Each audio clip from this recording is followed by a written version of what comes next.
Hey all, just wanted to do a quick video on fiberglass repair. This is the first time I'm doing it, so I figured I would catch it on video and show you how to do it, and also find out how to do it myself. So just going to show you real quick how to do that.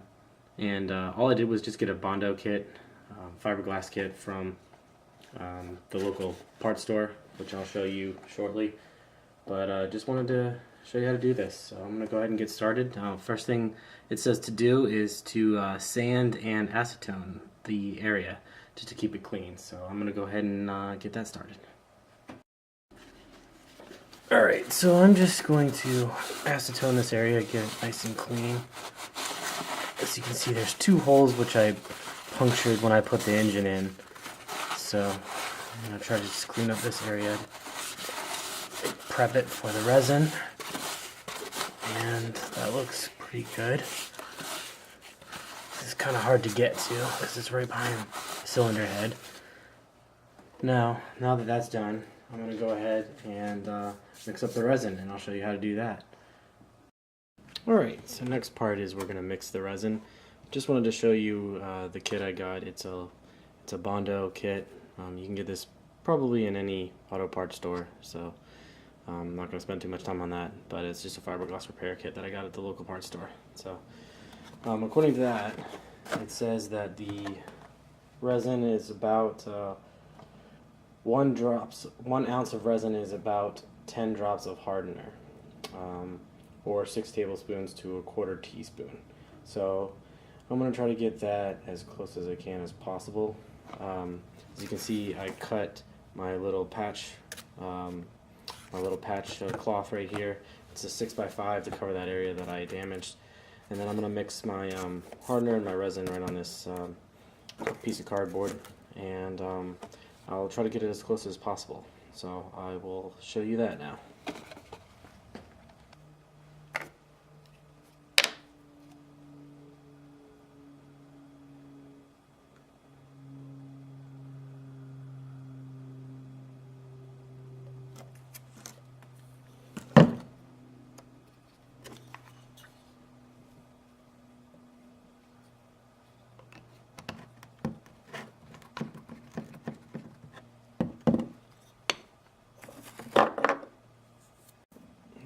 Gotta punch the hole in the top here, so let me do that right quick.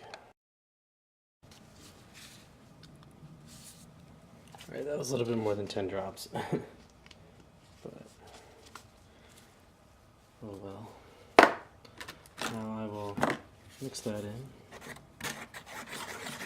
It says you have about 7 to 14 minutes to work on this before it hardens, so I'll try to get this done as quick as possible.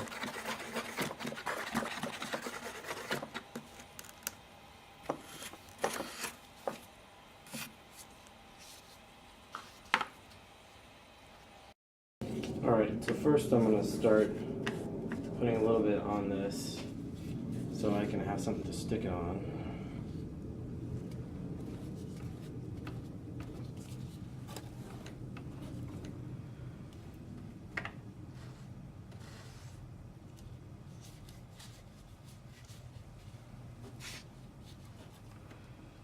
I think that should be good to start.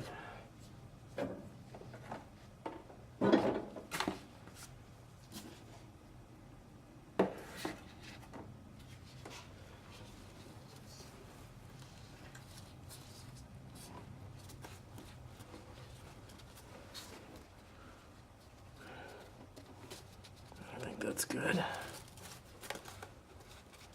Now it's just to kind of dab this stuff on there. So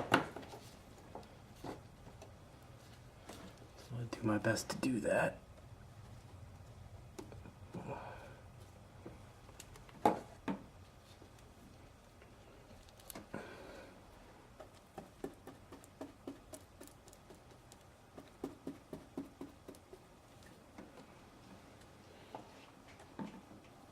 As you can see, I did cover up the valve, or the tops of the valves, just because I didn't want to have any kind of issues. So always prep your work area.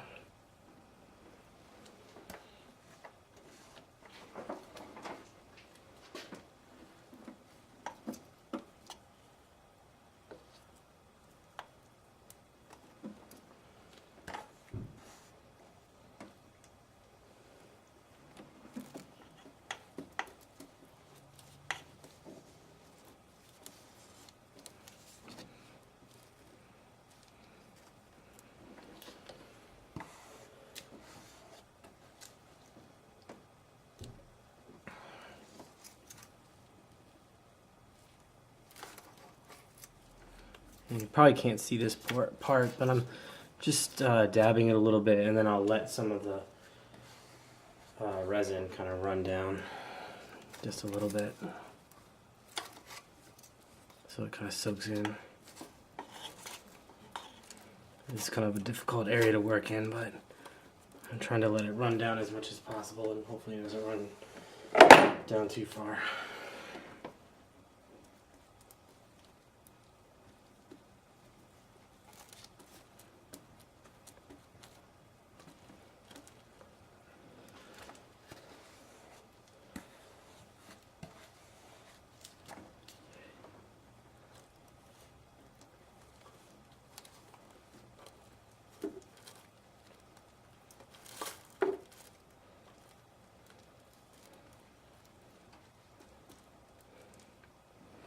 Alright, so I'm going to mix some more now, and I'm going to keep repeating this process until it's nice and thick.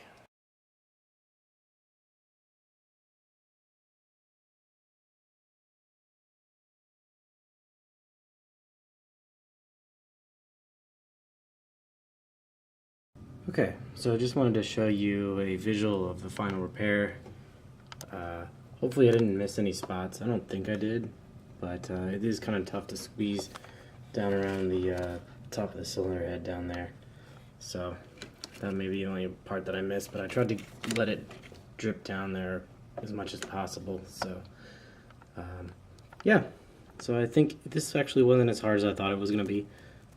All you really do is just mix up the resin and pretty much just let it drip down really and dry. So I'm going to let it dry now, and looks like those two big holes are pretty much covered. The cracks are covered as well. If you can't see that, sorry. But the holes and the cracks are pretty much covered now. So the only thing I could think of is maybe it might need another coat after this. So if it's too thin, once it dries, I'll put on another coat. But I think we should be good. So I think one coat should be fine. So we'll see. But that's pretty much it. There's really not much to this. The hardest part is mixing it, I'd say, just guesstimating how much hardener versus resin to use. So I used about 6 drops, I would say, for the tablespoon amount I used. So I think that should do it. But, I'm going to cover up the cylinder head here and just let it dry, and then we'll check it out later and see how it looks. Alright, thanks guys. Alright, so I just wanted to show you real quick the finished result. As you can kind of see, it came out really well. I put the valve cover back on because I didn't want any dirt getting in there, but you can kind of see that it covered up all the cracks and holes, did really well, set well, and it does blend in to the color a little bit, so it's somewhat hard to see, but it's also pretty hard. So I don't know that I need another coat. I think this might be good, but it did solidify, and it's really hard. It doesn't even flex at all. So I think this will probably be pretty good, but I did want to show you the finished result and what it actually looked like at the end. So there's just kind of an idea of what you're looking at for a finished product. I'd highly recommend it. It looks like I got the box completely sealed up, so I think we're good to go.